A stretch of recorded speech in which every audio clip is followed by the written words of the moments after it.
because software runs the world and open source software has eaten software, insofar as it's almost all open source, the stakes have never been higher.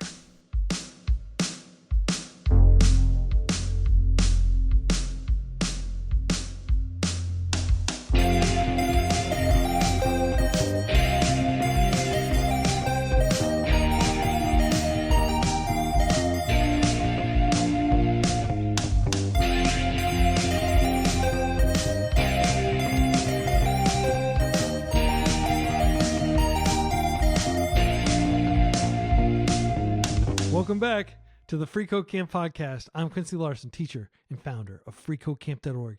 Each week we're bringing you insight from developers, founders, and ambitious people in tech. And this week we are talking with Adam Stachoviac and Jerod Santo, co-hosts of the Changelog, the longest running software podcast in the world. Mwahaha. They interview devs each week about open source projects, and they also have a weekly news episode that I always listen to. 5 years ago, I interviewed them for their 10th anniversary episode, and now I'm back catching up on what they've been up to for the last 5 years. Adam, Jerod, welcome to the show. Oof. Thank you. 5 years, man. Happy to be here. The last time was in person. Yeah. It was. That was literally in person. And I said literally the correct way. That's right. We were literally in the same room. Unlike today, we're digitized. Mm-hmm. That was a good time, though. A little more logistical hassle than this, right? This was easy button. Yeah. Yeah, I mean, we're busy grown-ups with kids and stuff, and this is a practical way that we can come together and share tales. Right. I think Jerod day flighted into Houston last time. Mm-hmm. You drove down from Plano, right? Were you in Plano or Dallas? Texas, right by Dallas. Now I live in Austin now, so I don't know if that's... Oh, I didn't know you moved. Yeah, that's what happened since 5 years. A lot happens, right? Yeah, well, first of all, everybody, after you listen to this, the short story, the 10 years of history, and I'll just recall to the best of my ability.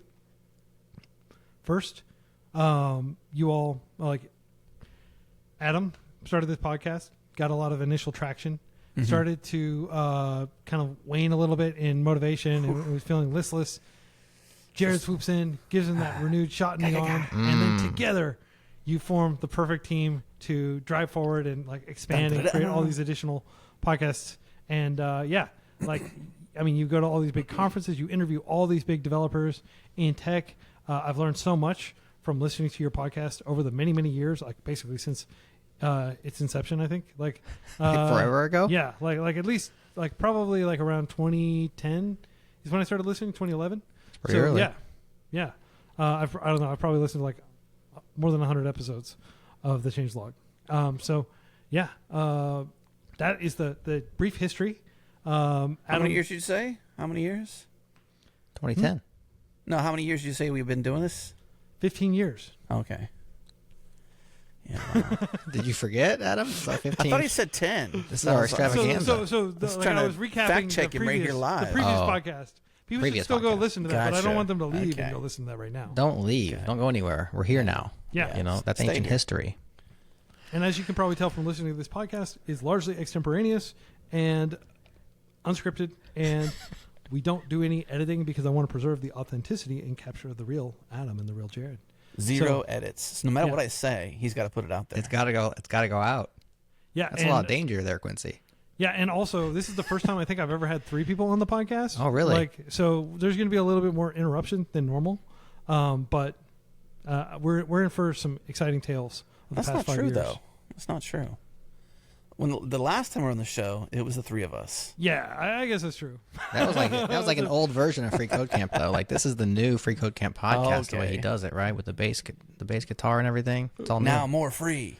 Yeah, and we've got Even video more free. now. We're on YouTube and on RSS, Very cool. So like Spotify and Apple Music. I'll stop being silly. I'll be you're serious. kind of fact checking him over here, giving him a hard time. Sorry, just getting out of my shell. No, I like that. I like I'm when standing. people call me out. Like, I got emotion now. Emotion creates emotion. You know. There is one episode in the history of the freeCodeCamp podcast that has had more than 2 guests, and it was that one. More than 2 people, and that was you. And now you're back. Wow. Well, honored to be back. Honor. Thanks, Quincy.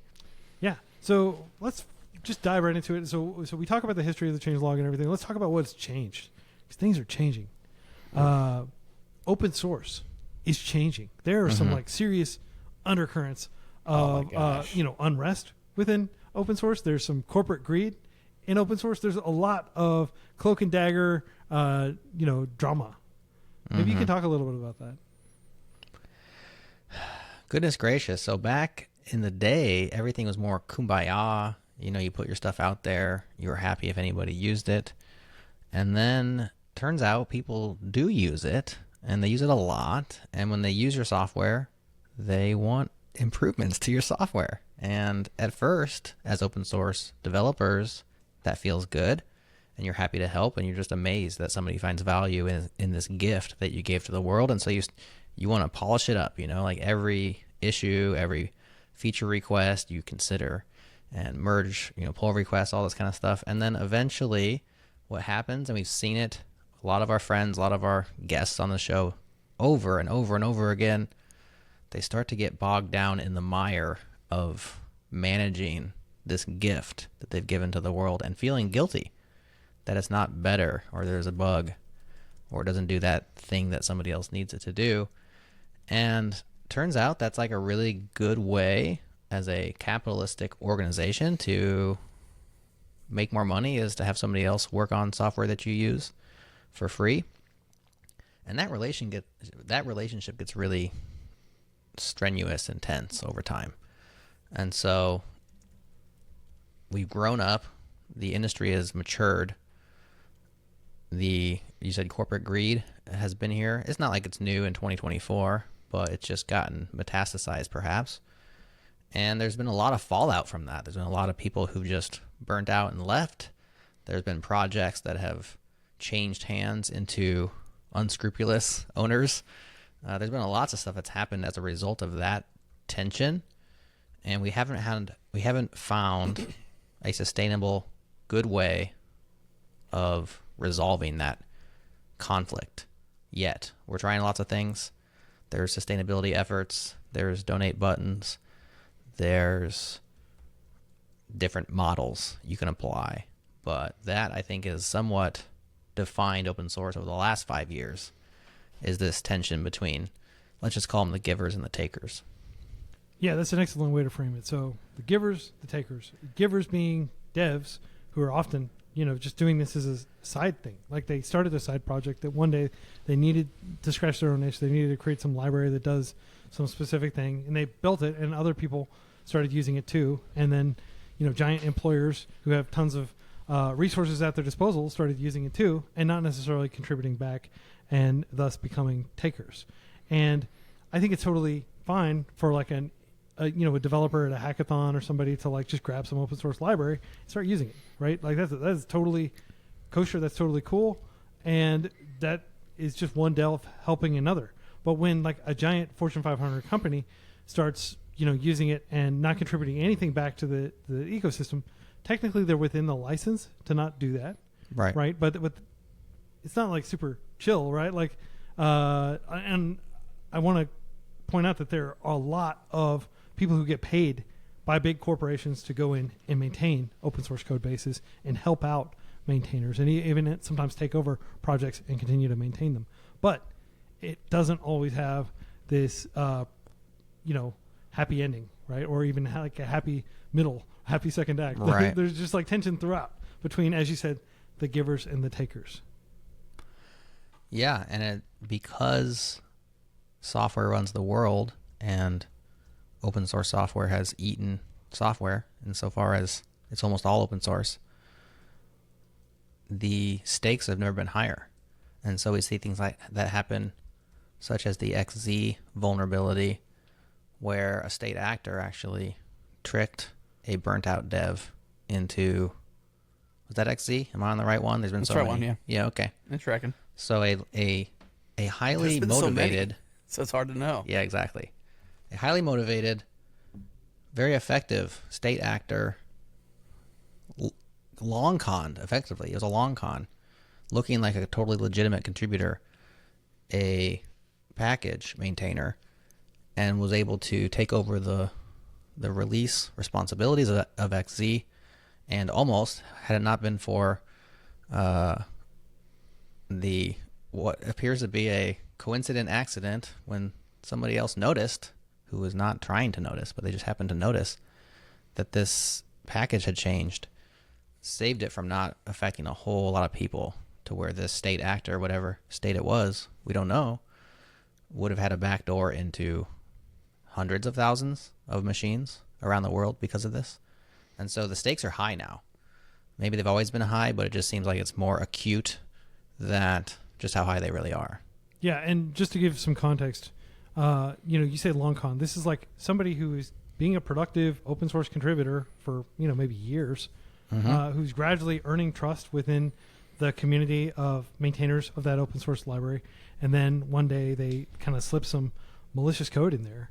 And this is a package that a lot of people are using it without even realizing they use it, because it's so foundational to it's like way buried deep, several layers of abstraction away from what most developers are actually focusing on. And they just, npm install it or something like that. Right. And these systems being compromised, this could be hospitals, this could be militaries, governments, this could be electricity companies.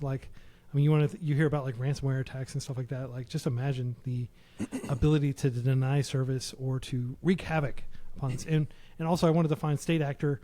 That term, if you're not familiar with the term, it's like a security term, but basically somebody who has like the blessing of a government, like the Russian government, is very notorious for subsidizing, just cyber riffraff, for lack of a better word. Right, like going out and like there are people that are paid to go out and try to penetrate systems, and basically cause chaos.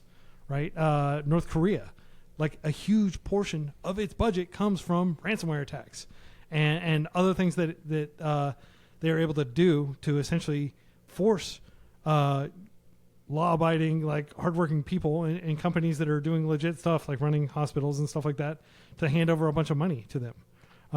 So this is a big deal. This is like potentially a very, very big deal. And I don't think enough credit was given to the dev who discovered, I think like the package size or like the compilation time was like slightly longer. Just like they're running like the compilation. I think if I remember everything correctly, they're running this process and they notice, it's weird that package takes like a few milliseconds longer than usual. And so they got, that's kind of hinky, right? And then they start diving in, and that's when they discovered it. And they unraveled the whole thing. I thought it was a CPU cycle, like running a little longer. Something was slower than usual. Yeah. So you're right on that detail. I'm not sure it was compile time or it was latency of like there was a lag milliseconds of something. Even. Like, gosh, it was. Only developers would be so pedantic about. Like, thankfully though, but that's how it works. And how many times do you have this issue where you don't dig deep? Like, this guy dug into it and unraveled an epic con, right? And probably saved the world from millions, if not billions of dollars of lost resources. It was, who knows the ramifications. Had this backdoor been inside of XZ, it may have stayed there for years. It also makes me wonder how many backdoors are still in there. But, how many times do we come across something and we don't actually have the time or the curiosity to actually dig in? And he did that. And so it was actually an amazing story. But it kind of foreshadows more fear because, like I said, like if that one was found accidentally, how many are not found? It's a pretty big deal. Yeah. We had like SolarWinds, which is like a similar supply chain attack. Huge. Like, and when we talk about millions lost and productivity and stuff like people would have probably died.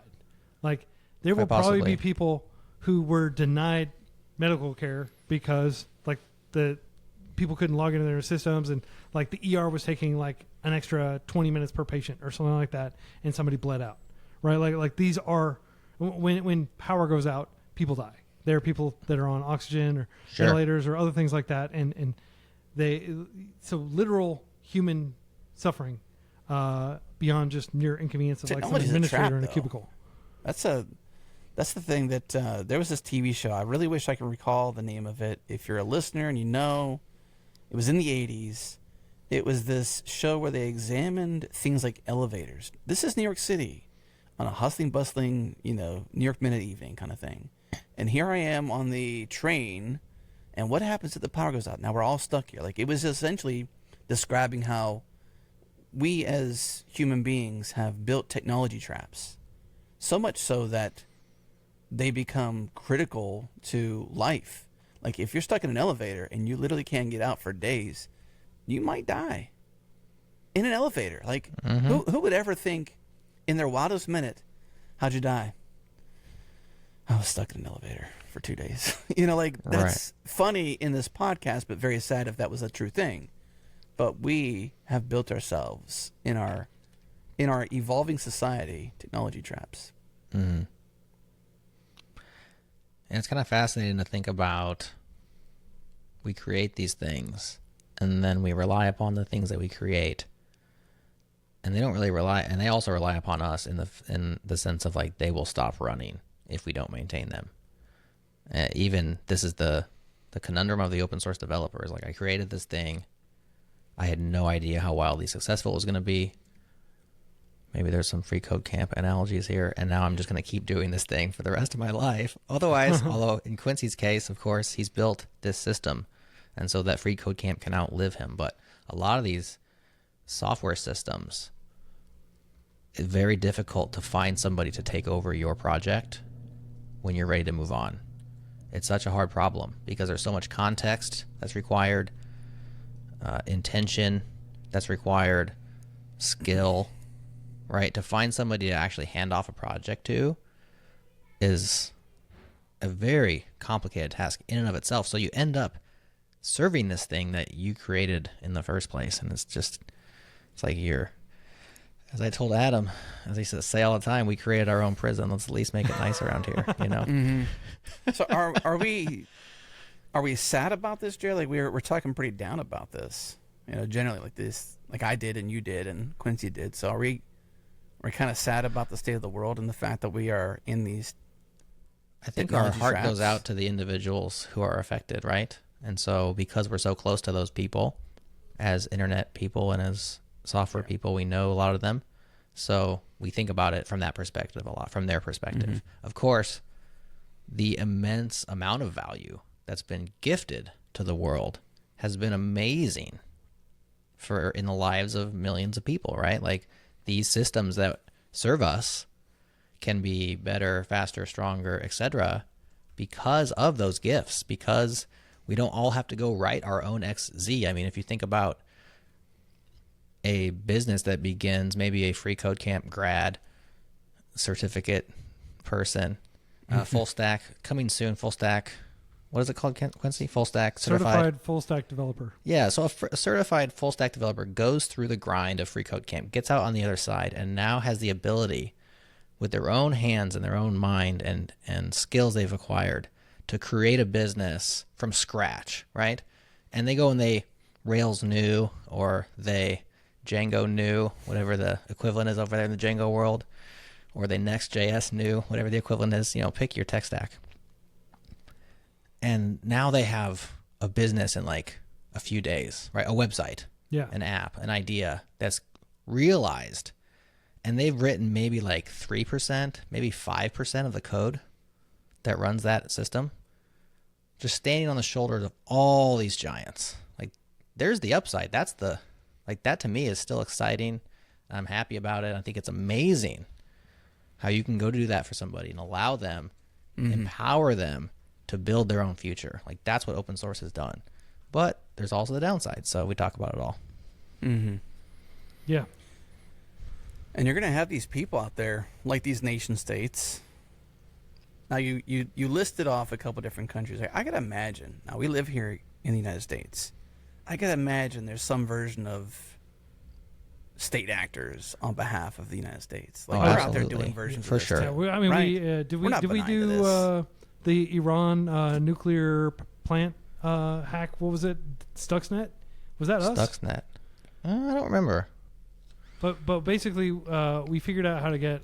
It may have been like a joint effort between several countries, but basically, we wanted to halt or slow down the Iran nuclear weapon enrichment program, where they enrich uranium so they can create their own nuclear weapons and stuff. And the way we did it was we infected basically all the computers in the world with Stuxnet, and it had code that would only run when it was on like these specific like computers that were in this otherwise air-gapped probably system within Iran and caused their reactors to melt down. So software, like, how do you get software onto the most secure computer systems in the world? You just get it on all the systems, and then somebody accidentally transfers it to one of those extremely secure systems. But yes, like, I mean, you could say, you know, we're the good guys, and but yeah, we're engaging in things that, you know, you could argue are underhanded, but we're doing it for the reasons of, like, furthering our own national interests, right? And I'm sure there are plenty of people in Russia who think they're doing the exact same thing for Russia. You know? Yeah, when they're like ransomwaring some hospital in Omaha or something like that, that they're helping their country, they're advancing their country's interests, right? So yeah. What you're speaking to, though, is distribution, right?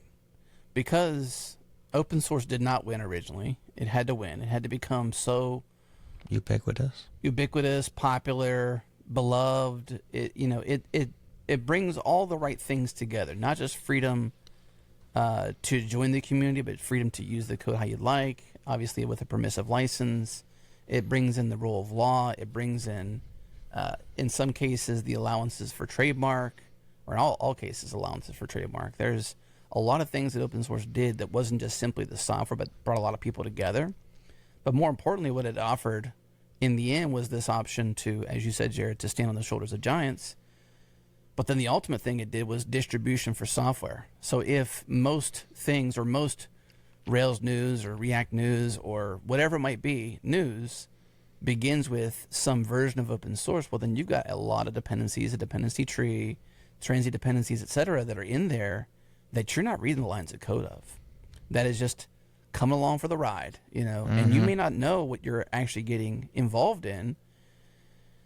And then that's distribution. Like you had said, Quincy, for Stuxnet, this was a U.S. and Israel kind of thing. I just LLM'd this thing, so I got all the brain here. But that was a U.S.-Israel thing to stop the disruption of Iran's nuclear enrichment facilities, which, gosh, all those words right there just speak political. I don't want to say them anymore. And this is a politics-free zone. We're not going to talk about geopolitics. We're talking about facts, okay, people? But I will say that, like, I mean, I think the bottom line, the gist of what we're saying is this open source software does matter, and it is a huge point of vulnerability. Sure. Like in the U.S., I looked it up a minute ago because you were mentioning people dying in elevators. 30 Americans die in an elevator every year due to elevator malfunction, you know, like dropping or something like that, right? Every year. That is a horrific way to die. And I mean, we can look at like Boeing and the planes that have been crashing, right? And that's software engineering, right? Like, or a door flying off. Yeah. There was cabin pressure issues. I mean, a lot of that is not necessarily software, but like... it's engineering, yeah. Yeah. But like... It's more and easy more it to is. think that like some mission critical thing that is relying on a whole bunch of open source software because of budgetary considerations. Not invented here is a crazy, scary thing that like some CTOs and engineering managers will think like, oh, we need to build our own XYZ. We need to roll our own XYZ. But the flip side of not invented here syndrome, which causes people to expend great resources reduplicating the work that's already been done in open source, is just companies that are trying to save as much money as possible and therefore just grabbing stuff off the shelf and not really thinking, not looking at the nutritional labels, not really understanding what they're putting in their body there. Right. Yeah, there's somewhere in the middle wherein lies most of us, you know, where we should live is somewhere in that middle. And of course, because we have this propensity to find the extremes, we go back and forth between what I call dependency hell on the left, for instance, and on the far right you have, I'm not speaking political left and right, just in this continuum left and right. And on the right you have this not invented here syndrome, right? Where you're now having to code up every line of code in order to accomplish something, because if I didn't invent it, then I don't trust it. And there's neither one of those places is a happy place. You have to find that balance. I think every business, every developer has their own appetite where they should be on the continuum. But I think we've learned that the closer you get to either one of those extremes, you're not optimal. Yeah. 100%. So what are some other big changes that you've experienced in open source over the past 5 years? And of course, you all have had the benefit of time. You were able to kind of like observe during the very early years of open source. You actually had like the founders of GitHub on your show and stuff like that, right? And you were like in conversation as open source was going from something that was relatively inaccessible, like people had to use like Subversion or I don't even know the full history of open source, and we won't necessarily regale people with an academic treatment here, but like you saw kind of like the before time, and then over the past 5 years things have started to really change. And just like anything in the world, you have like a kind of a slow interregnum era, and then things start to speed up, and then you get this accelerating rate of change, right? And I feel like that is happening in open source, at least as an outsider. But you all are insiders. You all are actually like interviewing these people and talking about it. And Jerod is doing his weekly Changelog news segment where he basically just has the top stories on open source each week. What are some other big changes that you've experienced? I was pausing to let Adam hop in first.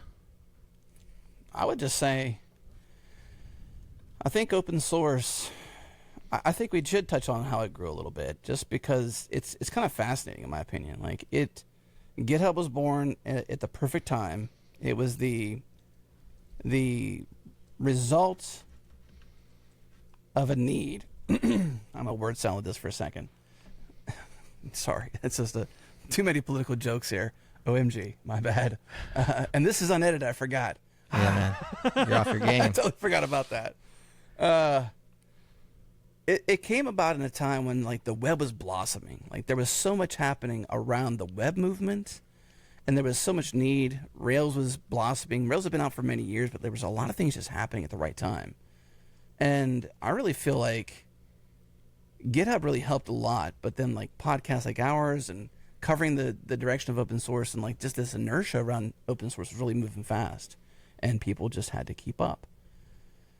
It was an interesting time, really. What has changed, I would say, in the last 5 years since we talked? What has changed, Jerod? I'd say more licensing wars, more rug pulls. Yeah. I feel like you had said before, you opened it up quite well. A lot of turbulence against what the definition of open source truly is, and a lot of people who care deeply about holding that to its original hallmark versus allowing it to become blurred or a blurred line or mean something different. And I think we'll keep fighting that fight, but that's been, I think, the main challenge in keeping communities connected and there's not been many forks, a couple forks, mostly as a result of the rug pull. Like Terraform, that was a rug pull, and then Tofu was the forked result of the rug pull. Right. And when we say rug pull, we're speaking of a change in baseball license after a long period of time away from an open source license, which has been enacted by a handful of large organizations that have grown up around or alongside their open source projects, such as HashiCorp with Terraform, such as Elastic with Elasticsearch, which, by the way, this is a rug push because they've actually gone back to open source. So reverse rug pull, man. A unique one. They were one of the early rug pulls, but they're pushing it right back where it was. So that's what we mean by rug pull, is they relicense, changing the terms out from under your community. Yeah, so let's talk about the implications of that, because for a lot of people, so some like legalese in a markdown file changed. Who cares? Right. What's the big deal? Like, but that means so much.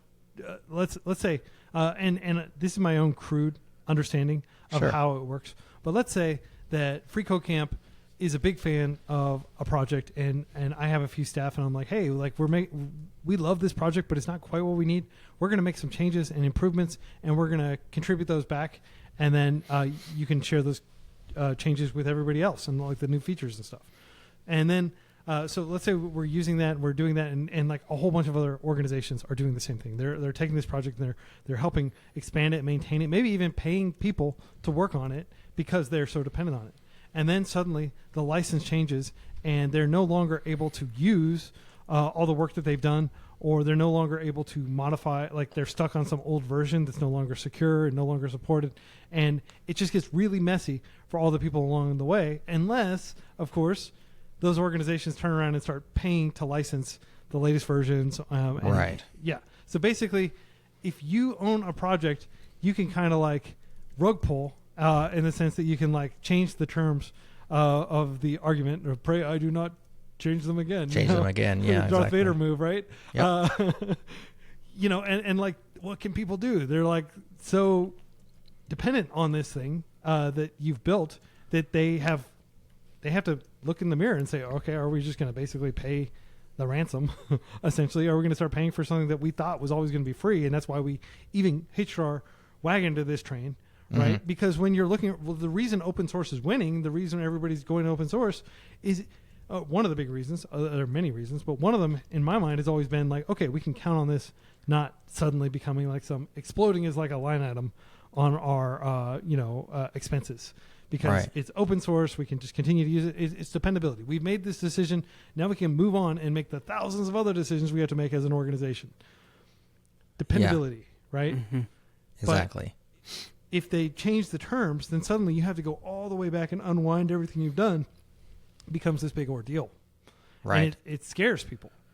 Like, I would be really scared if we were heavily, in the Kubernetes ecosystem, which I think we do use Kubernetes for a few things, but it's not like, it's like a few people on our team use Kubernetes. It's not like we have entire departments that are, dependent on this. But I can imagine if you're like a big tech company or something and you're using it, suddenly this is a huge deal for you. And it might represent, hundreds of thousands, millions of dollars in licensing fees that are like an unexpected, sudden, ongoing expense as a result of this. Mm-hmm. What's your concern with Kubernetes? What did you mean the Terraform? Terraform. I apologize. No shade to I'm like, geez, what Kubernetes. happened? Did I miss misspoke. this? Did I I'm miss like, one? Did I not listen to news this week fast enough? No. I misspoke. Well, I okay. confused one DevOps tool for another. Yeah, I'm not a they're DevOps, and I don't actually use these tools they're myself. interrelated, but different projects. Yeah. Yeah, that's well said. There's some of the mechanics of how this works, I think, are informative and perhaps interesting. So when you license a project, you pick a license. You can actually apply multiple licenses to a project, and then in which case the users of that software get to pick which license they want to apply. But like Quincy said, like that's the terms and conditions of using that software, right? And so when you pick an open source license, there's a set of licenses, because there's a billion licenses out there. In fact, you can create a new one right now by writing down some terms and putting it on some software. Now you have created a brand new license. Call it the Quincy Larson license. You can just invent one. And yet, The Winamp license. yeah, exactly. And but that will be proprietary. It exists. Quincy created it. It's his license. He applies it to his software. And the issue with that is anybody who wants to use Quincy's software now, they have to interpret and follow the terms of that license.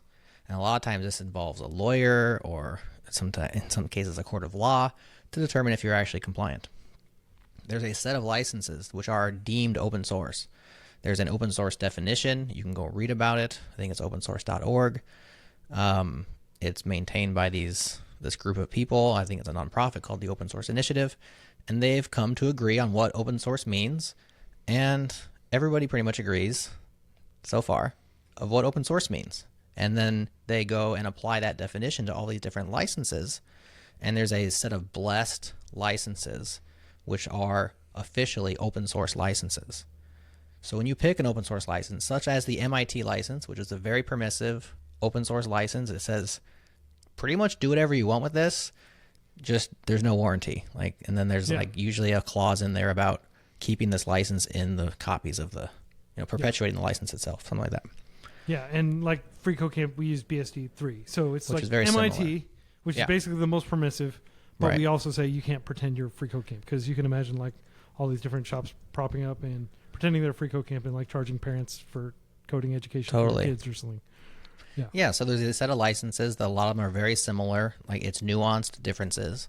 And when you apply that to a piece of code, such as the freeCodeCamp platform, and you put that out there on GitHub or anywhere on the internet and say, this is open source, okay, that license applies to that code going backwards and forwards until it gets changed.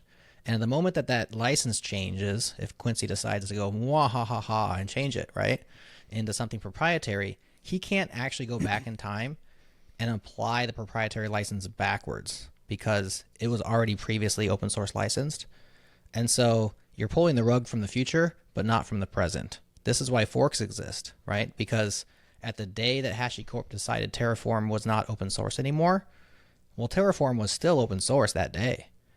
And so starting from that exact point in time, a fork of Terraform as it was the day it was still open source, not the future since then. That's a different piece of a different license. That can then be taken, and because it's an open source license, it can be modified and do all these things, and it can be used commercially. And so that's why when somebody changes the license over time, they can't go back in time and change it previously. That's why forks exist, and that's why they can exist. If you can go back and change it historically, it'd be real messy.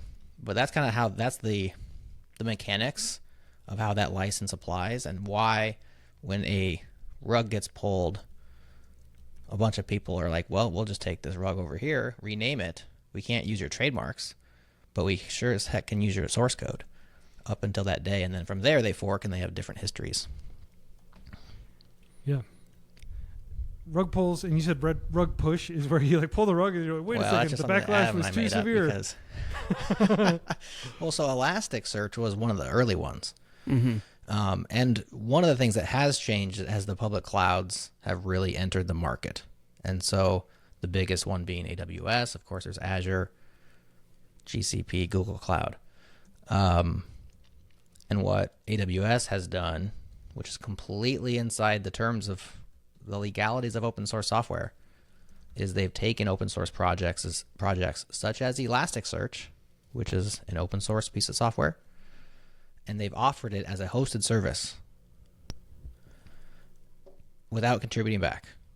And so you have this entity, Elastic, which is an incorporated business entity, which is making money hosting Elasticsearch, which is an open source project, and Amazon AWS comes and starts to do the exact same thing. Now they're competing in the marketplace, except for Elastic, the company, is investing in the open source, and Amazon is not. And so completely legal, but as you said earlier, Quincy, not chill. Is that the way you said it? It's not a chill thing to do, right? Right. And so they're herein lies that angst, right? That friction again of like, we give this gift to the world, we're building a business around it. Now a competitor comes in, offers the exact same thing we offer, probably better because they're AWS, they're really good at this kind of stuff, and they don't have to spend all these resources on the software because we're working on the software. And so they're kind of freeloading. That's the perspective of Elastic. So they were one of the early, MongoDB was an Epic one as well. They were one of the early relicensors. And back in 21, they relicensed to a proprietary license. Was it SSPL? Mm-hmm. They used a proprietary license. And Elasticsearch was no longer open source from there. Yeah. And that Fast was forward like, to recently, they relicensed again because things have changed. ALV2, baby. And now they are open source once again. So that's why I called it a rug push, because they're kind of putting the rug back where it was. yeah. We just spoke to Shay Bannon. Is it out there yet, Adam? That episode will be out there. By the time this goes out, it'll be out there. Shay Bannon's the CTO of Elastic. And we just had him on the show talking about all the details of why they did it, why it was blah, blah, blah, blah. So we're steeped in that particular instance. But it's the first time we've seen somebody go back after, I think in their case, it was 3 years of a proprietary license. Now they're back to open source. Awesome. 3 years? And Yeah, if that episode comes out before this episode does, I'm going to add that. I'm going to link to it in the show notes. Yeah, it's a good one. It's worth listening to. I think it shows the hacker's journey. It shows the challenge that they went through. Things they couldn't really fully. I think they did share it publicly well, but articulated very well was the challenge. The main challenge. I'll paraphrase. Not the whole conversation, but the gist of the crux of the issue was around trademark, and to defend trademark, they changed the open source license so that it was just undesirable to use their software anymore. They would had to have forked it, and I think that would force name changes and just cause some disruption. And so it was really around trademark and a misuse of the trademark and an unwillingness to change the misuse of this trademark. And so as a protection mechanism, they changed the license. You know, from the outside, it's easy to see that as a rug pull, but now in retrospect, you still see it as a rug pull, but you understand more deeply why. This is why I think backstory is so important when you have any sort of villain out there, because behind every villain is a backstory just waiting for you to somehow root for them a little bit, or at least have some empathy for understanding why at least they're the villain, or perceptually the villain to some people. And I think it was easy to see because this rug pull scenario had become more and more pervasive. At least it seemed like the beginning of it. I think manga was first with it really, and then Elastic, both using the SSPL. And it was just easy to see it as a rug pull. But now, in retrospect, I think after that conversation, I have not so much a change of opinion that it was a rug pull, but I at least have some empathy and some sympathy for why the choice was made. And I'm happy that a hacker was at the helm and was cheerful the moment that they could take their code, their company, and the code the company creates back to being open source. I think that's so cool. Awesome. Yeah, that sounds like a really cool tale from open source. It's worth listening to end to end. Don't let my paraphrase thwart you. Let that be a teaser. Awesome. I'm stoked to listen to it. Yeah, I don't like trailers. I like teasers, Jerod, by the way. I will watch a teaser. This is a side note, since I mentioned the word teaser. I don't like movie trailers. I don't watch movie trailers, but I will watch a teaser. The teaser is like the 30-second, just voiceover. It's a single scene, epic, not even a full scene. It's It's just plot. enough to be like, oh my gosh, that looks beautiful. It looks so amazing. I would watch that for sure. Yeah, Trailers ruin movies, man. And so movie trailers, certainly back in the 80s, you go watch, if you want to watch some movie from the 1980s, just go watch the trailer. They tell you the entire storyline. I actually they show just you watched the ending one and everything. I watched the Back to the Future 2 trailer while we were waiting for my kids were making popcorn, and let's just watch the trailer real quick. And I'm like, it's literally a plot point for plot point summary of the entire movie in 3 minutes. Yeah. It's like, don't even go watch the movie unless you want to. Although maybe that's a hack, nowadays I have less time to watch movies. Just go trailer only. I mean, it's a piece of art itself, I think. I would give you even one more. There is a show on the internet called Pitch Meeting. Do you know this, Quincy? Pitch Meeting. Oh, I do. I've heard this. It's satire, though, isn't it? Ryan George is the fella. He was from Screen Rant. Yeah, Screen Rant. It originated on the Screen Rant channel. Became so popular they had to sub-show that thing, Jerod. For a while, it was a sub-show. Then they were like, no. You're a full-on first-class citizen. You're your own show. So now you have, I just lost my brain with what it was called. Pitch Meeting. Pitch meetings are amazing because, Beetlejuice, Jerod. You going to go watch that? No. Okay. So I felt the same way. I'm Quincy, like, you going to watch that one? No. Okay. I guess really it's a wanted to, sequel. though. So go ahead and So spoil they're gonna have a third one, obviously, because you have to say Beetlejuice 3 times. I don't know, man. I think after this one, I think it's not going to happen. I don't think it's going to happen. No. So if I've watched a movie, I'll watch pitch meetings because they're hilarious. If I don't think I'll ever watch it, but I wanted to watch it, I'll watch the pitch meeting. And if I don't care about the movie, I just won't watch it. But pitch meetings to me it's pure comedy. It's all satire. It makes fun of the script writing process. The scriptwriter pitches the idea of the movie to the producer. So it's scriptwriter, producer, and the producer always just wants to make a bunch of money. All they care about is nostalgia, bringing back nostalgia, or whatever it can do to sell trinkets. Oh, we can make some things out of that kind of thing. And there's a lot of just really cool one-liners. But the pitch meeting for Beetlejuice will. If you don't care about watching that movie and you like the original Beetlejuice, go watch the pitch meeting. It's like the best spoiler ever. It's satisfying enough that you get the movie and what it could have delivered, and now you know exactly why you shouldn't have watched it if you did watch it. There you go. It's worth watching. Awesome. Well, I'll take a look at that. Aside from these big changes in the way that organizations, especially large corporations, approach open source, what are some other big changes that you think might not just be aberrations or learning processes, but may actually be permanent changes to how software gets made? Permanent changes to how software gets made. Well, it's more collaborative than ever. I think that we've really greased the skids on the collaboration process. I think that everybody now pretty much, unless they happen to be that one unicorn, like needs to be able to work in a team, work with a team. You know, we can do more together than alone, and the tools for that have gotten really good. Now, they're still too hard. I was just ranting about this on Changelog News last week. Like, I read my umpteenth Git guide the other day, and I linked to it because you can't have enough Git guides, right, Quincy? Yeah. So many. I'm sure you guys have an entire... Yeah, I'm sure you have a whole curriculum around Git. Yeah. It's too hard. There's too much. This guide, which was really well written, and I linked up to it and I talked about it, was all about how to maintain a downstream fork of an upstream dependency. And this would be a dependency that you may have some contributions to. It's not going to be a minor thing. It's going to be like a major dependency, like Rails, for instance, you know, a framework. And I'm reading through it. I'm nodding my head. I'm in agreement with lots of things. And I'm like, this is a lot of stuff that has nothing to do with what I actually want to be doing, which is pushing my project forward, right? Like, this is just maintenance of how to have atomic commits and how to rebase, when to rebase, you know, interactive versus this or that, use the GUI. Like, there's just all this stuff.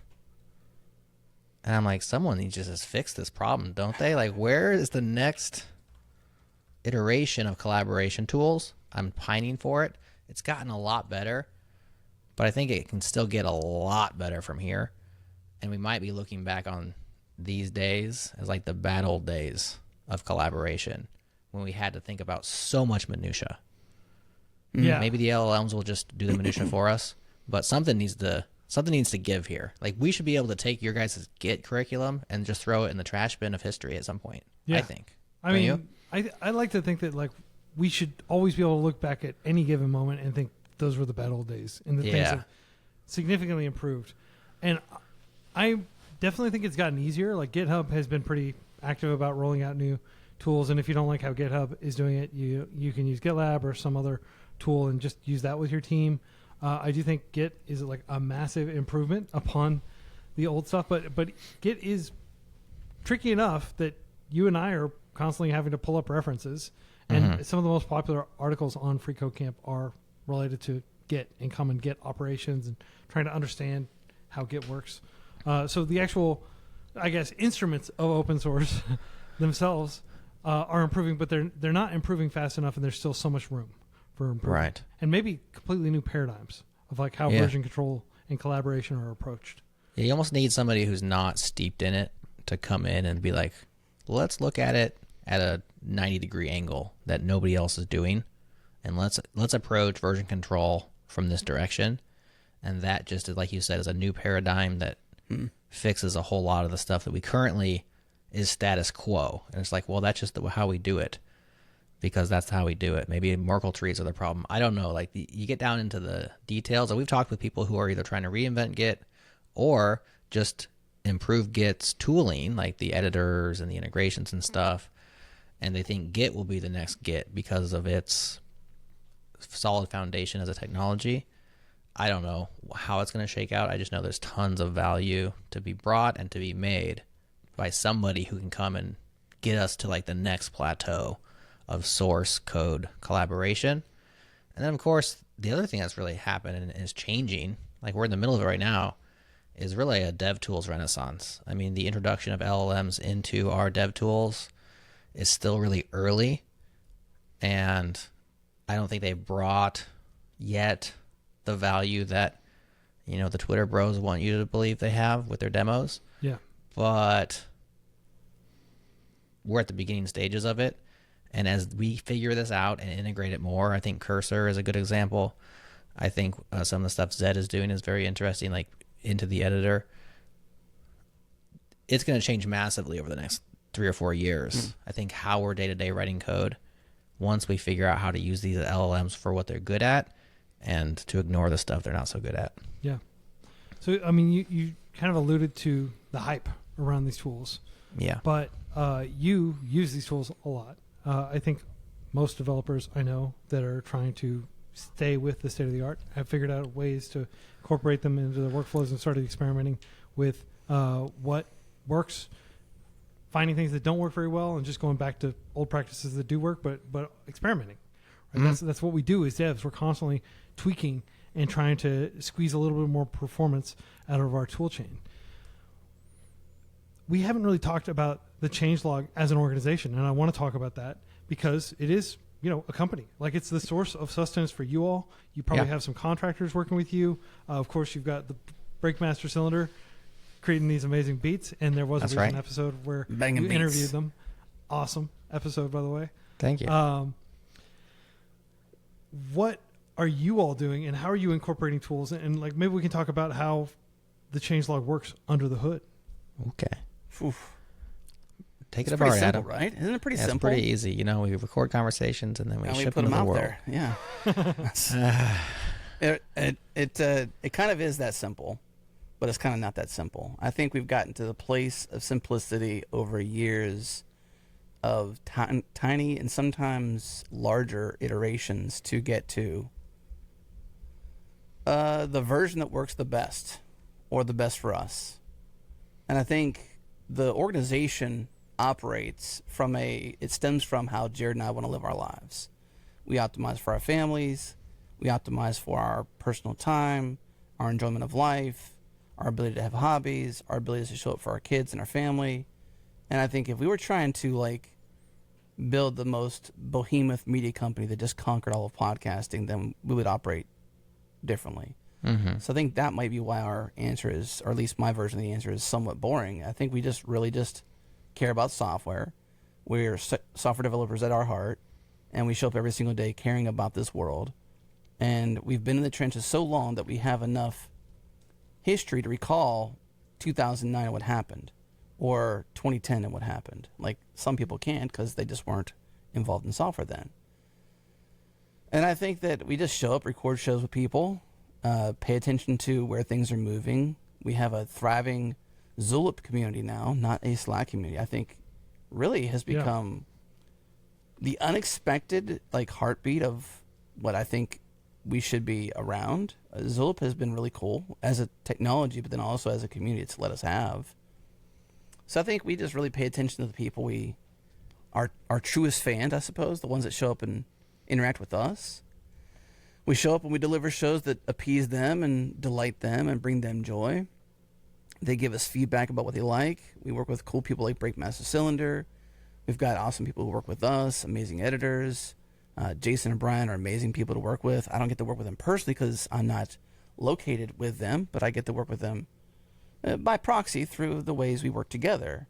But it's really awesome. I think we have a pretty well-greased, well-oiled machine that works pretty well and doesn't really tax us dramatically unless we leave town like we're about to, Jerod, which, hey, next week somehow we got to keep shipping shows and not being in our at-home seats. And, that's always it's always a little pressure when we take off out of town. But I think our version is pretty boring on how we produce our stuff. But from the outside, I can imagine how it's pretty cool. Why don't you share that, Jerod? Is there more that we should share on how we actually Well, I'd be interested in what Quincy's interested in specifically. Like, we can get into specifics of different aspects. Workflows. How do you... so you have this massive spotlight that you can shine on open source projects, right? Mm-hmm. And devs working in the open source space. What is your process for determining whom to interview and who to have on the show? And when you create new shows and you find new hosts, because one thing that is notable about the Changelog is like an entire ecosystem of I think 6 different podcasts, at least 6, and you have a lot of legacy podcasts that are still, like, the RSS feeds are still live even if people aren't contributing. Like Request for Commits is one I particularly enjoyed as an open source maintainer myself. Mm-hmm. So what is the decision making process for deciding what to do with your show and with this community that you built? Right. So you're going to get fuzzy answers on this kind of stuff because, how do you make decisions is really the question. Let's start with content. Well, we are a listener first. And so we think about what our listener would be interested in. And sometimes that comes directly from our requests. So we've fulfilled probably hundreds of listener requests over the years where we literally do a show because somebody asked us to. Now, we're not going to do that on a show that we don't think is a good idea just because they asked us, because there's lots of requests that just don't get fulfilled. We do read them all. And so that always feels good because I jokingly say, at least we know one person enjoyed this episode, right? It's the person who requested it. So we're always been listener first. And then we are also our own audience. And so if Adam is excited about a person or a technology or a topic, like that's good enough for me. And if I'm excited about it, that's good enough for him. And so our own personal interests draw us into areas like we've been doing way more shows on home lab stuff because Adam's gotten into home lab stuff and running servers in his house and, Proxmox and Plex and like all this stuff that isn't my bag of tricks, but it's become his. And so cool. Let's talk about it. Super interesting. Just as a for instance, Silicon Valley. This is a touchy subject. Silicon Valley does show up every once in a while. The TV show. In our audio. The TV show. show. For some reason, Adam just can't get over this TV show, and he has to bring it up all the time. That's the whole story. Yeah. And for anybody who hasn't watched the classic, the modern classic, contemporary classic TV show, Mike Judge, creator of Office Space, Yep. creator of Idiocracy, which is a very controversial movie. But See, you're just stacking the deck, man. Terry Crews as President Mountain Dew. Oh, yeah. I can't remember his full name, but Mountain Dew, he was like paid to have that in his name. Phenomenal movie. It's a lot of people would probably, they didn't even distribute it. It was too controversial. It was too wild out there. But Mike Judge created Silicon Valley, and it's a great show. Very memeable show. Lots It of is a stuff great that show. is Don't super- get you wound up. Don't get Adam wound up. You're fueling the flames Yeah. here. The thing is that so many of the jokes there, and it was so well executed, even in its technicalities of the way the Valley works, and it hits so close to home for so many people that we talk to, that Adam brings it up all the time. Yeah. And I enjoyed the show. I watched the first season. I kind of fell off in season 2, but Adam has probably seen all 6 seasons multiple times. Multiple. And so he gives these deep times. cut references that nobody understands, and the show kind of grinds to a halt, and then we throw a ding in there. We'll actually have a ding in our audio every time Silicon Valley comes up. Because my wife it's and I often. watched the whole series. And It's not every show, but it's frequent. Frequent enough to have a ding. yeah. Yes. Let So me definitely- give you a good question to ask us, since we talked about these, since Jerod mentioned listener requests. And let's see if, I think Jerod and I might have the same response as to the answer. Okay. Or to the same answer to this question. Ask us, of the listener requested episodes, which were your favorite? So we did fulfill, and we have fulfilled listener requests. So they will literally write in. You can go to changelog.com/request, and you request any episode for any podcast. You plug in a few details, and boom, it's dynamite. And it lands in the podcast inbox. It's pretty easy to triage, etc. And so from that, we'll select episodes. We'll actually reach out to people we don't know. We'll produce a show that has some interest by us, because we have to have some interest, or at least be interested. But the idea for the episode and the person or the thought was born by an external, somebody who listened, a listener. All right. So the question, Quincy, you can ask us is, of the listener requested episodes you've gone ahead and produced, which were your favorites? Or which was your absolute favorite? Oh, I wish we had the same one. Well, Adam and Jerod, of the listener-produced podcasts you all have produced, which ones were your favorite? That's a very good question. I'm glad that Adam thought of it. I'm assuming since you thought of this question, Adam, you immediately have an answer teed up for it. I think you know. I think you know the one. All right, well, then tell me what it is. I will just hint at what I think you should be thinking. Okay. And once I give you these details, you will concur. Okay. We were pleasantly surprised by the person. They gave so much wisdom. We were unexpectedly happy with the show. We didn't plan to talk to them. This was given to, obviously, you know how listener requests work, so understand the full circumference of that. And once we were done with that episode, we haven't talked to them since, so it's a one-time thing. We haven't talked to them. We've talked about having, I'll say the gender, him back on. Okay. And it was an excellent show. That's it. I'll just share that. And what year was it? Recent. Okay. In the last couple of years. It wasn't 5 years ago. So this would be like a figure that is somewhat polarizing? Yeah, I mean, I don't know the answer to this. Let Adam. me You're tell you gonna the have answer to, then, and thank when I you, tell you, thank you're gonna be like, "Yes, I agree." I'm frantically scanning our list of episodes, trying to I'm find. trying to guess who this might be. Yeah. Okay. Who is this person? This mystery guest. I'll tell you the title of the show: Okay. Attack of the Canaries. Okay. Attack of the Canaries. Yes. Haroon Mir Mm-hmm. from Thinkst. Yes. Yes, that was a great episode. See, Best It's ever. probably your- I Best think ever it might- request. I Yeah, think we it's probably definitely my did. favorite requested episode. I love it. And that's a great episode. That goes back to probably 2 years ago. Mm-hmm. We haven't had him 2023. back. Very interesting because the Thinkst deploys these canaries. They're basically honeypots. They sell hardware honeypots into organizations all around the world. They have a very cool business model and a perspective on business, which I really appreciated So from cool. Haroon. And just they sweat the details of the software. It was a good episode.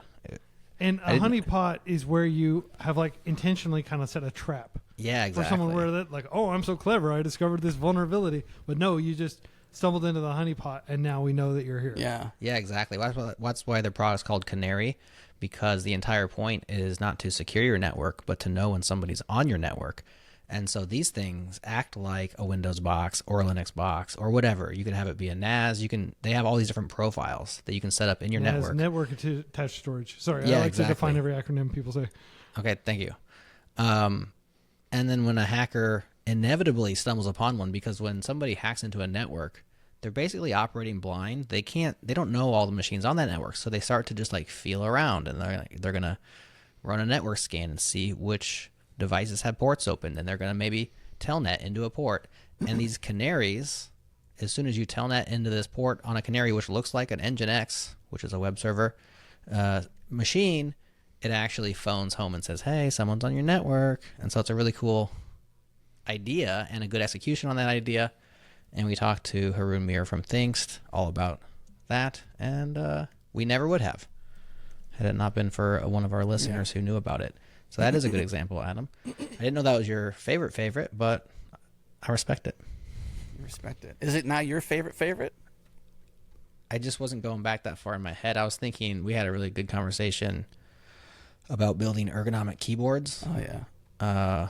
With Erez Zuckerman recently from ZSA, who builds those. Quincy, these are the keyboards that like split in half. Yeah. And they're mechanical and they're ergonomic and they sell them and stuff. And that was the one that was a listener request. It was in my mind as one recently that I enjoyed, and I would not have sought out myself. But when you do all these shows, it's hard to keep track of your babies, you know? That's Yeah, true. well, I'll tell you one show that I listened to. I think it was like last summer. I was walking around New York City, and I was just like, I went, I love walking, and it's a great excuse to listen to lengthy, For full-length sure. podcasts like this one and like yours. Yeah. And I was just walking around New York City. I was staying there with the founder of, he founded Thinkful and like a whole bunch of different like developer boot camps and stuff. Super chill dude. Daryl, he gave us like $150,000 that we put toward developing our data science curriculum, which, as I mentioned Sweet. in the other interview, where 5 you years all ago. interviewed me. Yeah, I recall that. Huh? Yeah, so I was just saying, sorry for all the background information, but I was just walking through the streets, and I had to get all the way, like, I love walking around New York City. It's such a walkable city. And I had to get completely across Manhattan, basically, from, like, north all the way to south, and I was like, great, I'm going to put on the Changelog. Steve Yegi. That interview was so amazing. Oh, yeah. I learned so Yeah. much from that. So He's a great storyteller. this Yeah, not only is he a that great was solid. storyteller, but he's like an engineer's engineer, and I love listening to kind of like the old guard, like who've been there and gone through like tons of different revolutions in technology, and he's talking about LLMs, and after he's talked about search technology, and he's worked at like every big tech company. So that was just a phenomenal episode, and I think that's one of my favorite interviews in recent memory. Was that episode? Oh, that's a great one. I'm glad you appreciated that. Yeah, he was there at the beginning of a lot of things. Like he saw AWS as a demo running on an engineer's laptop. Like before it was what it was. I think it was S3 in particular, but like to be there when these things that are kind of the bedrock of modern software. I mean, you look at AWS, it really is like the compute for so many things. And to be there when that started and to be able to tell stories from inside that, because you kind of, when something predates you, you go back to Linux, right? Linux kind of predates us. I mean, when did Linus first announce it? 93 maybe? It was early 90s, 92. And so I was 10 years old. And by the time I started playing with computers in the early 2000s, it was a well-established technology, Linux, right? And by the time I started working professionally, it was always there. It was just always there. And so you don't think about alternate histories where maybe that wasn't the thing that took off, or how did it actually establish itself so well. And of course there's the insider power struggles and all the other things that might be part of the story as well, maybe not, that you don't think about when it pre-exists you. And I think for a lot of us, AWS pre-exists our software career. For me it doesn't, but for many people it does. And it's just cool hearing from people who were inside, on the team that built that and imagined it and started having to argue why it's going to work and all this kind of stuff. So Steve was definitely epic in that regard. Yeah. Awesome. So other listener request, what's the wildest listener request that you've actually acted on? Oh gosh. Wildest. Like where you're like, this is not a good idea, but then you looked into it and you're like, let's do this. This is not a good idea. I think the premise actually for the Attack of the Canary show was a little bit off center, wasn't it? Wasn't it like how a South African is trying to change, or there was some sort of like, I can't recall. It wasn't exactly on the money for what the show delivered. I mean, the Canaries was in there, and Things was in there, but I think it was a little left of center in terms of the request. What we actually delivered. I have to go read it. I'm scrolling. You got me scrolling again, Quincy. Yeah. So I'm going to be useless while I scroll here. Well, while you're scrolling, I do want to talk a little bit about where things are heading, because, like, I imagine you all are like me. You're not like, maybe you are super sentimental, but you all are focused on the future and where you can go from here. And it seems like technology is becoming more central. As you said, the famous Mark Andreessen article, like software is eating the world, and now not only has software kind of eaten the world, but open source within software has kind of eaten software. You alluded to that earlier, to where it's almost like open source is won and it's over. And like, if you're building software that's not open source, it's probably for a much smaller like customer base, or it's much more bespoke or something like that. Mm-hmm. But like, pretty much every major tech company, a huge amount of their stack is just open source tools, right? To the point that I think a lot of companies like Oracle that develop like proprietary databases and stuff, I don't know, I haven't followed closely whether they are also open sourcing stuff now, but it feels like the momentum is definitely on open source's side. And so you all were very wise and prescient to focus on open source, which ultimately went on to become like the biggest category of software. Where do you see things going, and sorry, this is like way too big of a question. I'll try to scope this down.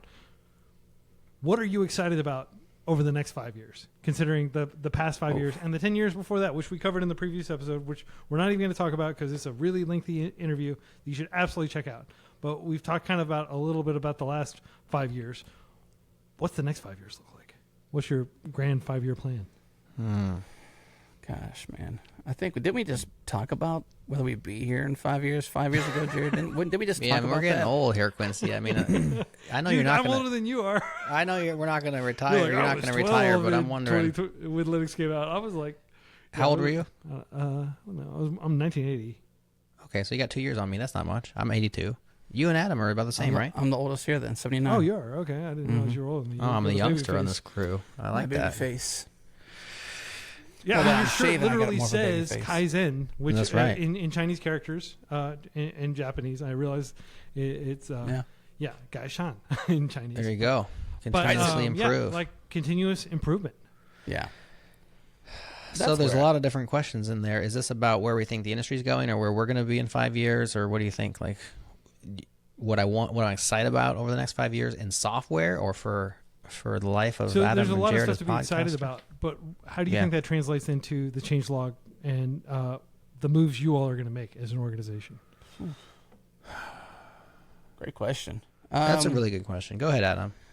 I think because we've been here for 15 years, and I think every time we think 5 years ago, where will we be in 5 years, and we're still here, my guess is we'll still be a version of here. my hope is that we're not so much more important for importance sake, but impactful, because I think what we try to do is give the hacker generation, past, present, and future hacker generation, a place to call home. Whether it's our Zulip, which is now super cool, which, what's the best way to send people to Zulip these days? Just changelog.com/community, right? Yeah. Okay, because like it's been in this flux between Slack and Zulip. Zulip, for those who don't know, is an open source threaded team chat similar Right. to Slack, or it's like the cross between real-time chat and a forum. Go ahead, Adam. And it's open source. That's right. Cool team behind it. Lots of potential. I think for us, we just want to keep showing up for developers. I think as long as Jerod and I are personally interested in the direction of software, and I think if it doesn't personally wear on us, which I think when you've been doing this for a while, it's kind of easy to get numb. I don't know. Is that the right word? Do you feel that way too, Jerod? A little bit, like a little Jaded, numb maybe? to like. I don't want to use the word jaded. I mean, maybe jaded, I suppose. Well, numb sounds worse than jaded. Does it really? They both sound Okay. pretty negative. Okay. Accustomed to. I'm trying to figure out the Custom. one that's Yeah. yeah. Comfortable. Yeah, This acclimated we- to. Maybe There's not de- much surprise. Yeah, Desensitized. not Desensitized, desensitized right, per that's se, right, but yeah. like disenchanted. Not disenchanted. Disenfranchised. No, not disenfranchised. There's probably a word to describe like you just Less excited, maybe just to dumb it down yeah, to the colors simple are words. just a little less bright. You still see what's going on, and you're still like, Yeah. "Oh, Right. I see it," but it doesn't vibe with you the way that it used to. Right. It doesn't feel new anymore. It's just like okay, Well, a lot of these things are cyclical, which you don't realize when it's your first time through a cycle. And since all of us have been around for many years in the industry, we've seen the cycles repeat. And so yeah. it's easier to get excited when you don't realize that you're at the start of a new cycle than it is when you realize that you're at the start of a new cycle. And maybe one that's not going to last, like this is going to come and go. It's not going to sustain. Or maybe this is going to sustain, but I've seen 6 of these. It's a new version of an old idea.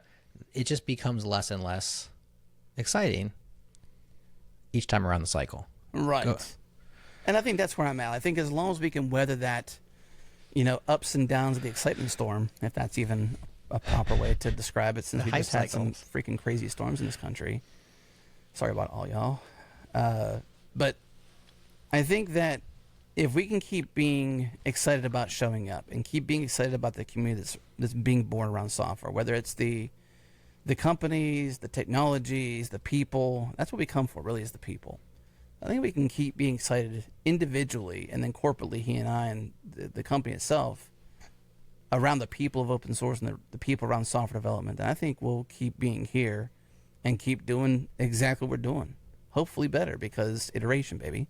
And we're Kaizen, always improving. Yeah. I think we have been consistently making subtle, small, sometimes big improvements consistently over time for such a long time that we've been able to improve, and we've been able to get to different plateaus and different levels and whatnot. I feel like it's a bit of a plateau, but I kind of almost want to bring up maybe potentially our other favorite show. Can I steal a question here a little bit and not just go 5 years? Maybe we can Yeah. answer this question, but I want to come back to one topic. let's do it. And I just want to point out like one thing before you do, because like hold that thought for just a second. I don't want to steal your show. That's why I asked. I always like to jump in with like little wisdoms that I've acquired during Sure. my 43 years on this planet. A lot of times you can feel like you're in a plateau, but you're actually still slowly growing. Like people experience this all the time when they're learning to code. Like I feel like I was actually better before, and like I've somehow gotten worse at coding. That's just the way that the human brain works. And Adam would know this better than most neuroscientists and stuff, because you have run an excellent show in the past, the Brain Science Brain show. Science, yeah. Yeah. So, but like perception is wonky and weird. And it can feel like you're plateauing or like things have suddenly slowed down, and that can just change from day to day. Like which side of the bed you woke up on, right? Like, so I'm glad you said that, because I think the most important thing you could do when you feel like you're plateauing, and I do this this is my own advice to myself that I give to other people as well, I suppose, but is that when you feel like you're in that moment, do as best you can to zoom out. This is what I learned from Marielle, my co-host on that show. Because what will often happen, if you can understand focal lengths with a camera, if you have a 200 millimeter lens, it's long, it's focused on a very long point away, it doesn't have a lot of the field of view in it. But if you zoom out or you take a more wide lens approach to it, you can see a lot more what's actually happening. So I think when you're in those moments, have a position of gratitude, be thankful for what you've been given, collect those things like your family and your health and the things that are, high bar and high quality in your life, not just the seemingly ho-hum plateaued thing, and really just take stock of what truly is happening in your life, because you're often on the best moment of your life. Like these are the days, basically. And you don't even know it. You're so kind of like, that's kind of why I used the word numb earlier. I kind of feel it that way sometimes. You almost are numb to the greatness because, I don't know, you're just you're kind of plateaued, you're kind of there. But my advice is to zoom out, get a wider perspective, have some grounding where you're actually at, what you've actually done, and what's actually happening in your life, who's there, all the good things, and then look at things for what they really are versus like, oh man, like, we're just great, and it's kind of is like whatever. Yeah, 100%. Like, don't get numb to your own greatness, and don't lose track of, how far you've come and like how far you are moving. As long as you're moving in that direction, 100%. Like, and I love kind of like your analogy of like focal length. You can change so much. Like, I don't know anything about cameras, but I know that you can completely change the vibe of an image just by changing the focal length and things like that. Yeah. Okay, so you know the different lenses you have on there, right? You can just open your camera for that. I've never used any of them. I've actually got a cheap one. I've only got 2 lenses. I got this the SE. It's like, oh gosh, I can't use an example. You're okay. So I call it the banana phone because my kids didn't really believe that I would get a yellow phone, but I did. Gotcha. Yeah, just well, prove in them more wrong modern or what? phones, you can hit a a 0.5 option or a zoom option where it goes further in. It uses different lenses, and so obviously as you go further in, you have less field of view. But if you hit the 0.5 or even the further one out, if you have a wider lens, you see a lot more of the availability of the image that you can truly see. So you see the full image. Imagine seeing only Florida. Geez. This is not even edited. Imagine seeing only Austin, Texas. I use Florida and I just mentioned storms. That's not cool. It's like tone deaf. Sorry about that. Imagine seeing only Austin, Texas, and then being able to zoom out and see all of Earth. That's the difference, right? Being able to see all of Earth, you're like, oh gosh, I see how Europe's doing. I see how China's doing. I see how different countries are doing. I see the full picture versus only seeing one single city. Yeah. Awesome. So Let me close the loop on a previous question. Weirdest listener request. I found one. Did you? Worthy Okay, great. of your call, and then I can also answer your question if you want me to about the future things or the exciting things. Episode 428 goes back to January of 2021. The episode's called Open Source Civilization. Open Source Civilization. And the request was to have on Marcin Jakubowski. It's been 3 years. I can't remember how to say Marcin. A pioneer in the open source world with his organization Open Source Ecology. The request says this: his knowledge and understanding of how open source can benefit job fields such as software development can offer a unique and new perspective to the Changelog audience. Open Source Ecology has many projects running at all times, but one of the biggest projects is called the Global Village Construction Set. This is a process designed by OSC which enables fabrication of the 50 different industrial machines that it takes to build a small, sustainable civilization with modern comforts. So we read that. We thought, well, that's kind of outside of our normal wheelhouse here. It is open. So there's your tie together. And we did an awesome episode with Marcin. I think he's French. I'm now forgetting how to say his first name, which is embarrassing. Pardon the pronunciation, and I'm not going to attempt to pronounce it, but this gentleman who came on your gentleman. And fascinating what they're up to, what they were up to. That was so cool. It really was. Never I would love to would have done that episode. Dip back into that pool again, man. Yeah, because they're building the machines that build the buildings, and it's open source everything. And so, and there might even be a commune involved. And it was very individualistic and like out there in somewhere in Kansas. Was it Kansas, Adam? I don't know. It's 3 years ago now, so I'm forgetting the details. But yeah, they're doing cool stuff. Definitely would not have done that episode, but happy that we did. Yeah. So closing that loop.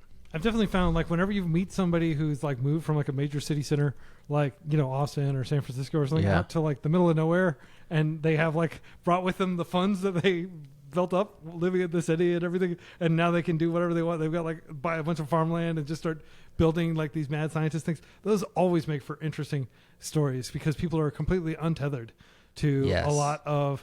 It costs such a fraction to live out in the middle of nowhere. Yes. Like that it costs to live in the city, and suddenly resources are abundant, and you just don't have to answer to anybody. And I feel like that's where like the old equivalent of we were given too big budgets and not enough accountability, and next thing you knew we had this weapon of great destruction or something, like they built the dreadnought from like Star Trek or something like that. Right. Yeah, that's cool. It's a farm in Missouri, Jerod. It's Missouri. Okay, not Kansas. I was Farm, close. Missouri. Neighboring states. Yeah, open source blueprints for civilization. So that's a big picture. That's a big vision, but also operating very much in the small as they're like kind of homesteading and like out there in the rurals, doing everything cheap and with like hand tools and stuff. I mean, it is crazy. Yeah, Making their own tools. Yeah, making the machines that make the things. Exactly. So wild. Yeah, awesome. So that answers that question. And then your other question was future, exciting the things. 5 years. Yeah, I'll take a technical angle at this.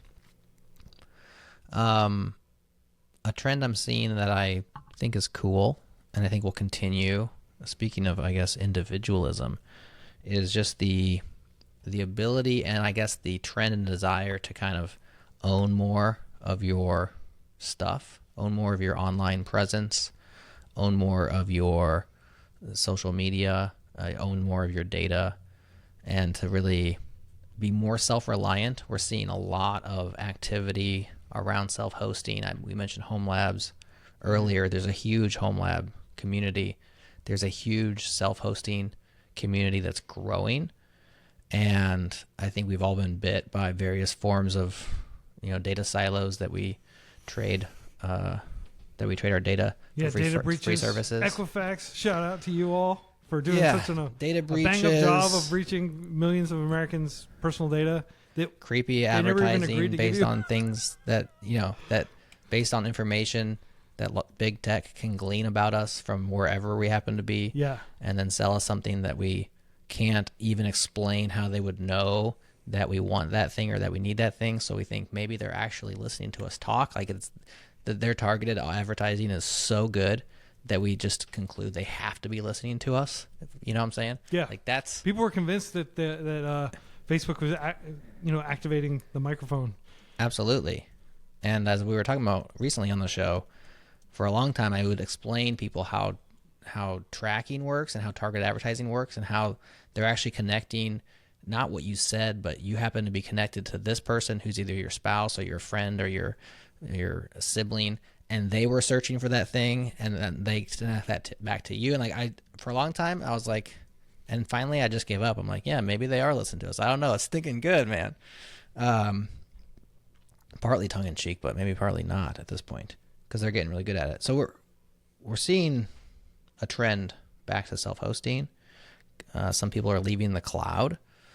So whether it's organizations for financial reasons or autonomy reasons, or it's individuals in their house and their family wanting to run, maybe they want to run their own email. That's really, really hard these days. Maybe they want to host their own Mastodon server. Maybe it's their photos. Whatever it is, run your business off of a Raspberry Pi kind of stuff. I think that's a really cool trend. I think we'll see more stuff both in open source and in purchasable things to help people do that. And I just think it's an appetite that's increasing, and I don't think it's going to decrease anytime soon. Yeah, awesome. And Adam, do you have anything to add to that in terms of like things that you're really excited about that you're planning to have a lot more episodes about in the future? I'm excited about people being excited about that. The self-hosting and the owning. I guess I feel a little jaded to use that word again on that front, because I feel like there's hardware and there's software, and I feel like the cost can be extreme to own that, and the cost to lose the data can be extreme as well. And so I think it's it's a small silo of people type that can gravitate towards desiring to do that, and then successfully doing it without losing their data long term. And like, man, if you lost your photos of like everybody, I mean, that would be or absolutely shattering. just stuff like that. Like, there's just not that the cloud's any more better at it, but at least I don't have to worry about them losing my stuff generally. And that even happens too. But wow, that's kind of the argument from like easy, size equals security. I mean, there's a lot of people who thought working in a large organization was job security versus a startup or a small business, and it's like reality hits and you realize like, no, it's not. There is no such thing as job security. And so all it's going to take is like Apple loses their photo backups for like 7 million people, and all of a sudden like that whole illusion will just be gone. Well, hopefully that'll never happen. Oh, yeah, we hope so. Catastrophic. Yeah, and that's where I often think like it would, in a lot of cases, probably take an actual like EMP or some sort of nuclear bomb being detonated over like US East 1 or something like that to like actually cause a significant amount of the data, because it is backed up in a lot of regions. Like freeCodeCamp, we're like pretty sharded to Singapore and like all these other places. But yeah, that'd be absolutely catastrophic. Let's say hypothetically that happens. Let's speculate as to what the next series of events would be. Oh gosh. Should Apple suddenly lose all your baby photos? Class action lawsuits? I don't know what happens. Because they're gone, man. They're gone. You're not getting those photos back. Yeah. Now, if you had your own copy at your house because you happen to be a backer-upper, right? You're a self-hoster on your backer-uppers, then all of a sudden you're good to go. Like, you're the one.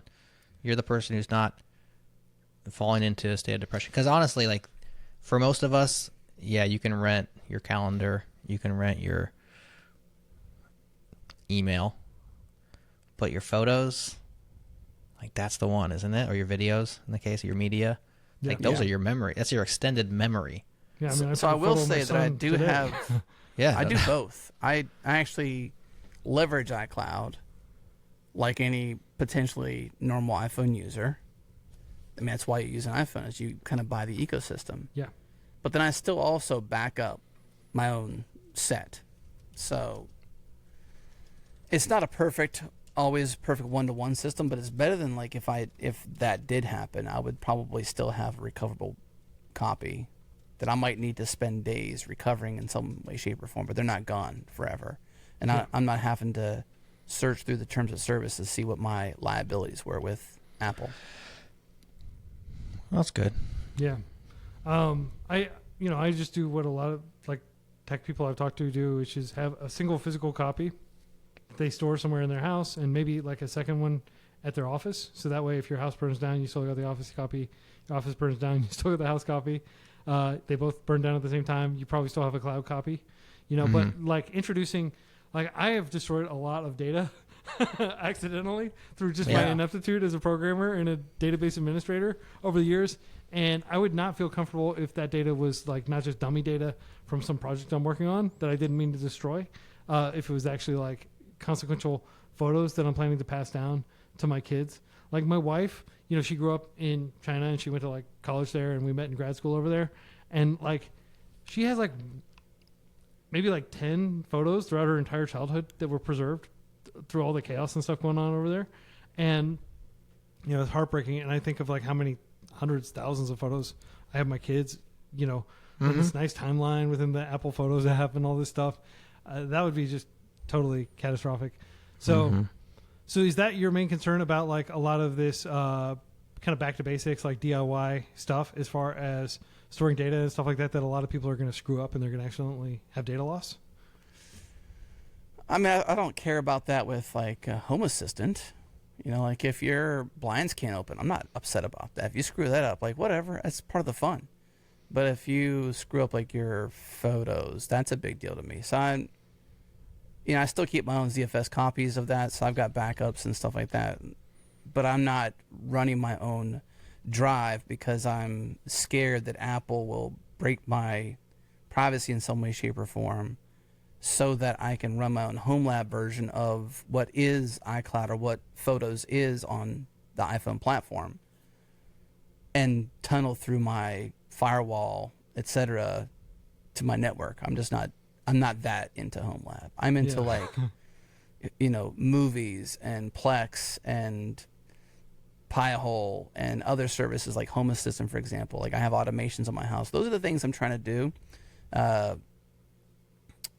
That's cool to me. That's cool stuff. Like simple home automations. I wish I've kind of plateaued, Jerod, because I have less time than I can to go further than this. It was just a really fun journey. Like had I not gone down this journey into the home lab world, I would not know, or I would not have known as much as I do about Linux and the various flavors of Linux, or why I like different flavors, or anything whatsoever. I built the original. I'll mention WordPress, and that's one of my things I want to mention. I hope that doesn't go too deep, but way back in the day on a DigitalOcean droplet, we ran the Changelog.com, not Changelog.com, but the Changelog.com. The Changelog. The Changelog.com as a WordPress, application, a WordPress instance, and it was using, I think, Ubuntu 12.04 potentially. And I stood up that box thanks to DigitalOcean tutorials. They have awesome writers. Everybody who's ever contributed to their docs and those tutorials, I owe a debt of gratitude because I learned a lot from that. But it only taught me enough to get the job done. It was only when I became, really interested in home labbing and this sort of self-hosting things and like learning more about this stuff and being more steeped in it, that I truly learn. Like I learned how to do it, and then I walked away, and that thing just ran for years. I think it'd probably still be running to this day, flawlessly. It might be infected because WordPress, but it would still be running as a server. Ubuntu would be going strong, But I learned a lot about Linux and a lot about different things that I would never have gotten the need to do that because I was never a system administrator. I'm not a back-end developer generally. I've never set up systems. I just never worked on any of the platform type stuff I would ever had to before, and now I learn a lot more about that. So if it weren't for home labbing, I wouldn't have learned that. But I know enough to know how challenging it is and how on it you have to be consistently to make sure your systems run smoothly over time. Monitoring, all those things, So to some extent, like this project of trying to automate your house served as kind of like your indie game. Like I always joke about indie games because like I feel like that's a big gateway that a lot of people have into learning all kinds of stuff about software development is, I need a core gameplay loop, and now I need to add, like some sprite graphics, and now I need to add music and figure out how the chiptune works, and I need to figure out, like how to display certain things when certain events happen. Now I'm doing enemy AI. Yeah. Like it's a project, and just embarking on that simple project of like, I want to like control my blinds or something like that. Suddenly you're like learning about microcontrollers and learning about like, how signals are sent and interpreted, and Ubuntu, maybe you have like just some tiny like Raspberry Pi running Ubuntu 12 precise pangolin. I had to look up the every release has a code name, but that is really cool, and I like that kind of project oriented nature, and I like how you bring that into the show, and you have people talking about home lab and things like that. Right. Yeah, I think that's a real cool way to run a show. Is just follow your own personal interests, because you can trust that if you're interested in it, some other people are going to likely be interested in it. If at least one listener is listening, is interested in it and requesting it, then maybe a lot of other people. At the very least, you have one satisfied listener at the end of it, right? And it's not about Jerod being the most smartest people ever. It's a community. Like, we've formed friendships because my true passion for Silicon Valley, or my desire to only ever run ZFS as a file system, to, and that's my personal take, or different things I personally enjoy. We've formed channels in Zulip, channels in Slack when we had Slack going. And it's just kind of funny how producing this podcast isn't about standing at a podium speaking at people. It's creating a conversation that includes people. It gives people a place to go to, because like every I would say really this is a credit to Jerod. Thanks to Jerod and his constant hard work of compartmentalizing and providing these opportunities, he works really hard to automate when a show is published, different things that happen on social media, though I think some of that has become more manual these days. Yeah. But then even in Zulip, there's a new thread for every show. And so now people can jump into that thread and begin to have a conversation for weeks and weeks afterwards. Like, it happened a lot in Slack, but Slack was just different in the way it enabled conversations. And Zulip really, I think people talk more full-threaded, more full-featured, more full fidelity, really. And what you see there is, like, you produce this podcast, you invite somebody on, you have this conversation. It's not to speak at the community. It's to open the conversation with the community. And that might turn into another show again 6 months or a year later, and it's a continued conversation. Those same listeners have been listening for the last 3 years, know the context of the 2 years ago show or the 6 months ago show or whatever, and they're on a ride again. Like, and they even get to request another episode. Like, it's not just Jerod and me pontificating. It's a community involvement. I think that's probably the most joyous thing. So you've got kind of like a changelog cinematic universe going, and like recurring characters and recurring guests. Man, that is amazing. Tell us, Jerod. You just stumbled upon something, Quincy, that you didn't realize you're stumbling upon, but you did. Oh, gosh. We own the domain, and Adam has been wanting to do something with this domain for years. Is it years now? Years. CPU.fm. Changelog CPU.fm. Podcast Universe. CPU.fm. It just never made sense, though. No. But yeah, there's your cinematic universe right there, the Changelog Podcast Universe. Well, I think after being on the show like maybe 3 or 4 times, I'm a minor character in that universe. You are, and man. that gives me great joy. Yeah, you got your own little side quests going. And That's we're right. Like, checking in with Quincy. Yeah, let's see what changing this the world NPC's over doing there. walking around in there. Yeah, very cool.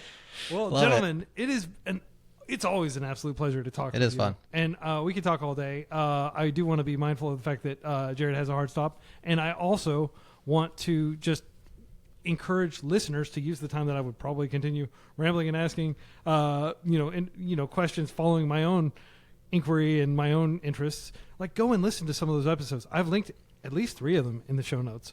The ones that we've mentioned, the Steve Yagi episode, and I think the honeypot. It was called Attack of the Canaries. Attack of the Canaries. Yeah, I've linked that as well. And of course, if you have time and you want to learn more about the history of the Changelog, go and listen to the episode that we recorded, live in Adam's studio in Houston. And I think you're going to learn a lot from these people as time progresses.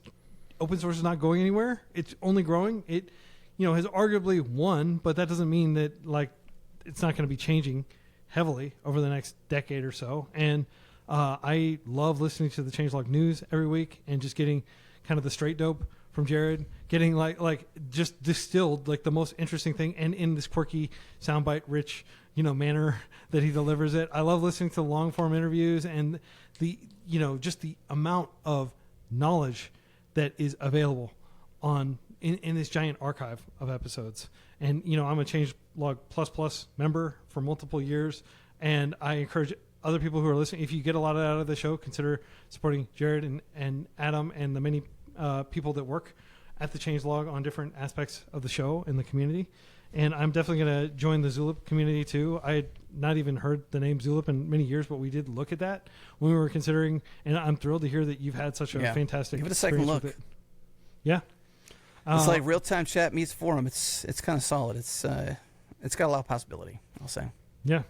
Well, everybody, I hope you've learned a lot. I hope you've gotten a lot of insight from these 2 folks. And until next week, happy coding. Thanks, Quincy.